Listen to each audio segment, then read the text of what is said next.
everybody. I am just waking up and it is, what time is it? It's 7, almost 7:30. 7:30 in the morning. And where are we? Santa Rosa, New Mexico. So well on our way. We are getting there. All right, we are here at Russell's on the border between New Mexico and Texas. It's actually in New Mexico. In typical fashion, the pump is not working over here, so I'm having to go inside and talk to the cashier. I remember that I had to do this last time I was here. This is the place that has the museum, the free museum. It's so cool in there. I'm not gonna go in there and show anything else today because you can go back and look at the old video if you want to. OMG. So I wasn't trying to be a Karen, but for my drinks that are $3.60, in order to use points, she needed to see my ID. I mean, I didn't have my ID. My ID's in the truck, and so she let me do it without. But I was just like, geez Louise. Now I know, right? But maybe some signage on the outside where when you're making a change to a policy that affects people who are purchasing like a soda that they've already filled in their cup, you might want to let them know about that as they're entering the store or like on the outside somewhere. Because yeah, so I didn't go in with my ID. I didn't expect to need to use it because I have never needed to use it in the past for a $3 purchase. I feel bad because I was giving her a little bit of attitude, but it was just because what was I supposed to do? Now I didn't want to leave my drinks unattended at her counter while I go and get my ID. Did she want me to pour out my drinks while I go and get my ID? Just pour out my drinks and not get anything? I mean, when you have a stupid new policy, you have to warn people as they're entering the store. That's all I have to say about it. Anything about it? Okay. No. She's like, we had a situation. Look at those corn pops. They fell on the ground. So now, because I didn't clean it up, my whole family is very cranky at me. Sorry. we are. I am aware of it. All right, so it's my turn to drive. We are at the big rest area on I-40 in the Panhandle. All truckers know it. Most of the rest areas on I-40 going across Texas are not actual rest areas. They're just parking areas. They have all these dinky little small parking areas. But this one is the one big rest area. There's one westbound, there's one eastbound, and that's where we are. So, yeah, I'm getting going. We are 877 miles away. You did great, my love. Thanks, I'm very tired. Yeah, he's tired. I let him stop a little bit early, but, you know, he really had a messed up schedule yesterday. So I am not going to make it all the way in, because I can't drive 877 miles in 11 hours. But, I will get us really, really close. And then Milkman will get us the rest of the way. But it looks like we're going to make it for a Wednesday delivery, which is awesome. Our tire, knock on wood, seems to be holding up. It does lose a little bit of air pressure, but it was over like 12 hours. It was more than 12 hours because it was 3 and it was what time was it today? Like at 9 o'clock or something. 9 o'clock when I did it. So that's 3 to 9. So 18 hours. Yeah, and I lost 10 pounds. Right, 18 hours, 10 pounds. So no big deal. So I'll be driving across Texas and then across Oklahoma, and then I'll get maybe just past Little Rock, and that's where we will switch, and then Milkman will take us the rest of the way. All right, so here I'm going, and Milkman, oops. You know, it would help if I would do my logbook. Oh my gosh. All right, got my logbook all. Okay, Lugna, are you eating right now? You could have been, but you were screwing around because we were gone. You could have had those beans drained, huh? Oh my goodness. Yes, downstairs, yeah, but you still can. We'll just move that out of the way.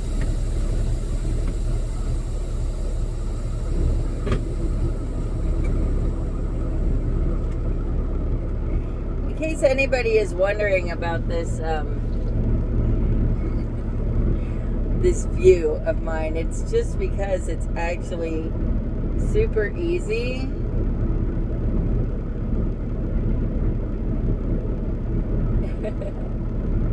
See, I have the phone propped up right here on the controls for the air conditioner, and what it normally does is it gets me and Milkman, but not Lugna, who's almost always in his underwear, and so I obviously don't want to show that. So, you know, it works really well. And then I have this other little doodad that I prop the phones into to show what's going on outside. All right, Milkman's showing me an egg that he says is all yolk. That's all that's left of my egg. Oh. Look at that. Yeah. Yeah. It totally disintegrated. I mean, that's a really sad day today. I'm sure. A sad day because of the egg? Yeah, the eggs. You're getting the best one out of them, but it's still a disgrace. All right, so I just was at the Oklahoma scale. My pre-pass told me to go in, but then I got the lighted signs, you know, it'll say scale is open, and then whether you have a pre-pass or not, there's often a sign, there's always two of them, that say truck must exit to way station or truck bypass way station. And my pre-pass gave me the red light telling me to go in, but the lighted sign said truck bypass way station. I was getting ready to go in, but I saw truck bypass. I was like, I'm bypassing. So I hope that was okay. I don't see any cops coming after me, so I guess I'm all right. I mean, I know I've been in the scales when, like, you know, they just pull me in to do a check of my paperwork. And I've seen it where basically every time somebody goes, every time somebody bypasses the scale, they get like a little image of the vehicle, and it also shows on the cop's monitor, it shows, you know, that he got the green from the pre-pass or whatever. And I remember one time a guy went by and it was red, and so he just bypassed the scale illegally. And you know, the cop looked at it and he goes, "Oh, you turkey!" And I was like, "You gonna go after him?" And he was like, "No, I'm the only one here, and I would have to like lock up the whole." He said I would have to lock up the whole station, and he said, you know, by the time I do that, he's like 30 miles down the road. He said, so it's not, you know, not worth it to even try it. But of course, you never know. That was then. It was late at night. It was one station that was small that only had one guy. We've seen other way stations that have you know, the DOT officers sitting there in their cars ready to go if somebody bypasses illegally. You know, yeah, I don't like going into the scales because there's always something that they might find if they choose to inspect our actual truck. There's always something that they might find, and so yeah, it's a little nerve-wracking getting pulled in for an inspection because you're always worried the whole time that you'll get some kind of a violation, and that's not going to look good on your CSA score. But that's certainly no reason to bypass a scale.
Alright, here we are eating.